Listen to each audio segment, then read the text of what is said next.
ഇന്ന് 2025 മെയ് മാസം 4-ാം തീയതി. ഇന്നത്തെ സ്വർണ്ണവില നമുക്കൊന്ന് പരിശോധിക്കാം. ഇന്ന് അവധി ദിവസമായതിനാൽ സ്വർണ്ണവിലയിൽ മാറ്റമില്ല. 1 ഗ്രാം 22 കാരറ്റ് സ്വർണ്ണത്തിന് 8,755 രൂപയും പവന് 70,040 രൂപയുമാണ് കേരളത്തിലെ ഇന്നത്തെ സ്വർണ്ണവില.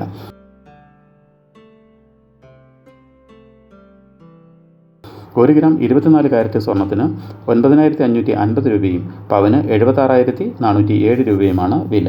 1 ഗ്രാം 18 കാരറ്റ് സ്വർണ്ണത്തിന് 7,163 രൂപയും പവന് 57,305 രൂപയുമാണ് വില. സ്വർണം വാങ്ങുന്നതിന് മുമ്പായി സ്വർണത്തിൻ്റെ പരിശുദ്ധി കൂടി അറിഞ്ഞ് വാങ്ങുക. ഇനി ഇന്നത്തെ മറ്റ് പ്രധാന വാർത്തകൾ കൂടി ഒന്ന് നോക്കാം.